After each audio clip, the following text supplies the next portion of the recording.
जंग कादसिया के लिए हजरत साद बिन नबी वकास को भेजा, फतुह शाम पढ़ के देखें। हजरत उमर बड़े परेशान हैं, इतने दिन हो गए कोई रिपोर्ट ही नहीं आई। अब तो मोबाइल है ना, एक एक मिनट की रिपोर्ट लें आप, बल्कि आप एक मिनट की फ़ोटो लें आप, रिपोर्ट तो दूर रह गई। हज़रत उमर फ़ारूक रज़ी अल्लाह ताला अन्हु बड़े परेशान है कि कादसिया में हज़रत साद बिन नबी वकास के साथ लोग जिहाद करने गए, रिपोर्ट कोई नहीं आ रही। इतने परेशान थे कि बाहर निकल के ना उस रास्ते पे बैठ जाते जो रास्ता कादसिया की तरफ से आता था। उस जो भी आता जाता पूछते जंग के क्या हालात हैं। उधर जब अल्लाह ने फतह दे दी ना, तो हज़रत साद बिन नबी वकास रज़ी अल्लाह ताला अन्हु ने ना एक कासिद को ख़त दे के भेजा, कहने लगे उमर के पास जाओ, उन्हें इत्तला दो कि अल्हम्दुलिल्लाह अल्लाह ने इस्लाम को फतह अता कर दी। ये हज़रत उमर को जाके देना, वो बड़े परेशान होंगे। वो जो उस ज़माने में इस तरह होता था कि कई दूर दूर से सहाबा जो दूसरे शहरों के मुल्कों के रहने वाले होते थे, वो भी आकर शामिल हो जाते थे जिहाद में। कोई एक दफ़ा मदीने आया, कोई दो दफ़ा आया, फिर अपने अपने इलाकों में बहुत सारे लोगों ने ज़्यादा दफ़ा हज़रत उमर को देखा भी नहीं था। वो जो कासिद खत लेके आया था ना, उसने एक आध दफ़ा देखा था, हज़रत उमर बूढ़े हो गए, वो पहचानता नहीं था।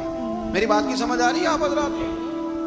उधर से वो खत लेके आ गया। हज़रत उमर मदीने से बाहर निकल के उस रोड पे बैठे थे जो कादसिया से आता था। जब वो उस आदमी को आते देखा तो हज़रत उमर उठ के खड़े हो गए, फरमाने लगे कादसिया से आ रहे हो? वो क्या कहता है? फटे पुराने कपड़े, टूटे हुए जूते, सर पे पुरानी पगड़ी। कहने लगे गुलाम मदीने के रहने वाले हो? हज़रत उमर कहने लगे हाँ मदीने का हूँ। कहा मैं कादसिया से आया हूँ, अल्हम्दुलिल्लाह अल्लाह ने इस्लाम को फतह दे दी है, अल्हम्दुलिल्लाह कुफर की कमर टूट गई है।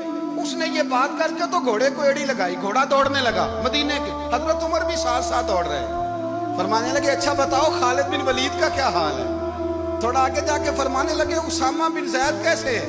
वो कहते ठीक है। फिर उसने और घोड़ा, उमर साथ साथ दौड़ रहे हैं, साथ साथ 24 लाख मुरब्बा मील का हुक्मरान, एक जूता पैर से निकल गया, उमर दौड़ रहे हैं। आगे जाके पूछते हैं साद बिन नबी वकास का क्या हाल है? कहा हुजूर वो भी ठीक है। कितने लोग मेरे शहीद हो गए मुसलमानों में से? कहने लगा सही गिनती का नहीं पता, ये लफ्ज अदा होते होते मदीने की सरहद आ गई। लोगों ने उमर को घोड़े के साथ दौड़ते देखा तो कहा अमीरुल मोमिनीन क्यों दौड़ रहे हैं? वो गुलाम छलांग लगा के नीचे आया, कदमों में बैठ गया, कहने लगा हुजूर आपने बताया ही नहीं आप अमीरुल मोमिनीन है। आप फरमाने लगे क्या बताता?